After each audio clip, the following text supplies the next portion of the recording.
আমরা অনেকেই জানি যে নীল কালার এবং হলুদ কালার একসাথে মিক্স করলে সবুজ কালার হয়ে যায়। আমার কাছে যেহেতু সবুজ কালার ছিল না, এই জন্য আমি পরিমাণ মতো পানি নিলাম এবং সেটার মধ্যে নীল এবং হলুদ কালার মিক্স করে নিয়েছি। তারপর সেটা সবুজ কালার হয়ে গেছে এবং এটার মধ্যে আমি অল্প অল্প করে জিপসাম পাউডার দিয়ে নিচ্ছি। যেহেতু আমার পরিমাণটা কম লাগবে, এজন্য আমি এখানে কোনো মাপ নেইনি, আমার আন্দাজ মতো আমি এটা মিক্স করে নিচ্ছি।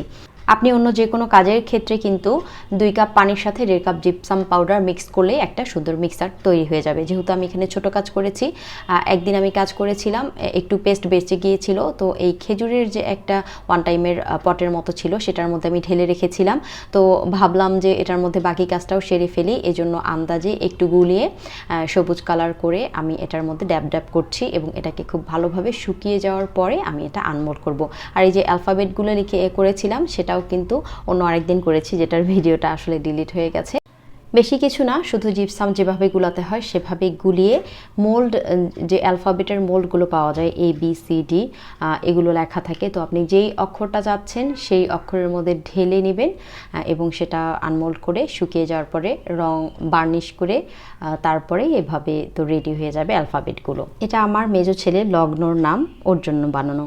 শুকিয়ে যাওয়ার পরে এটা আমি আনমোল্ড করে নিলাম এবং এটাকে ভালোভাবে একটু রোদে শুকিয়ে নিব, কারণ এখনও এটা ভেজা ভেজা আছে। এই যে রোদে শুকিয়ে নিয়েছি, তো তারপরে চারপাশের যে একটু ধারালো অংশগুলো আছে এবং মাঝখানের কালারটাও শুকিয়ে যাওয়ার পরে হালকা হয়ে গেছে, তো আমি একটা সিরিজ পেপার দিয়ে এটার চারপাশে সুন্দর করে আস্তে আস্তে ঘষে সমান করে নিব এবং মাঝখানের যে অংশটা আছে সেটাও সুন্দর করে ঘষে একটা সুন্দর একটা মসৃণ সারফেস তৈরি করব।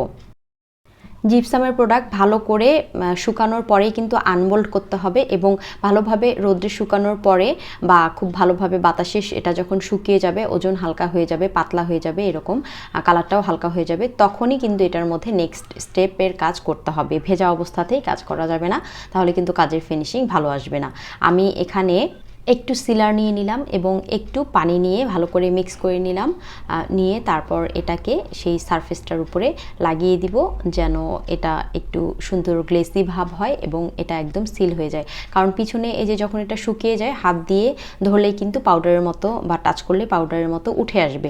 আপনি যেই জায়গাটায় রেখে দিবেন টেবিলে বা যেখানেই রাখেন না কেন, কালারটা সেই টেবিলের সাথে ধুলার মতো লেগে থাকবে।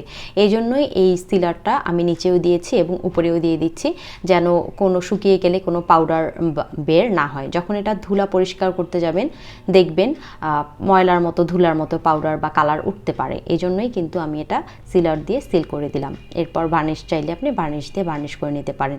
তো এই অক্ষরগুলো আমি আগে থেকে করে বার্নিশ করে শুকিয়ে নিয়েছিলাম, সেগুলো E6000 গ্লু দিয়ে আমি লাগিয়ে দিলাম প্রথমে। তো তারপরে ভাবলাম যে এটার উপরে একটু রেজিন দিয়ে এক্সপেরিমেন্ট করে দেখি কি হয়, অবস্থাটা হয়তো বা একটু চকচকে গ্লেজি দিবে, সুন্দর একটা লুক দিবে। তো এই জন্য আমি 9 গ্রাম হার্ডনার এবং 3 গ্রাম রেজিন দিয়ে মোট 12 গ্রাম, যেহেতু আমি এটা না করলেও চলতো, তারপরেও ভাবলাম যে এটা যেহেতু জিপসামের ভেঙে যেতে পারে, এই জন্য এটা একটু ভারী করার জন্য, শক্ত করার জন্য রেজিন দিয়ে দিলাম মিক্স করে। আর এই অংশগুলোতে দিয়ে দিচ্ছি যেন আর এগুলো খুলে না আসে। শুধু আঠা দিয়ে লাগালে কিন্তু এগুলোর খুলে আসার চান্স ছিল, কিন্তু এখন যেহেতু আমি রেজিন দিয়েছি এটা কিন্তু আর খুলে আসবে না। কালার কম্বিনেশনটা কেমন লেগেছে সেটা কিন্তু জানাতে ভুলবেন। আর ভিডিও ভালো লাগলে অবশ্যই লাইক দিয়ে, কমেন্ট করে, সাবস্ক্রাইব করে সাথে থাকবেন আরও এরকম সুন্দর সুন্দর নতুন ভিডিও পাওয়ার জন্য। দেখা হবে নতুন ভিডিওতে, সেই পর্যন্ত আল্লাহ হাফেজ।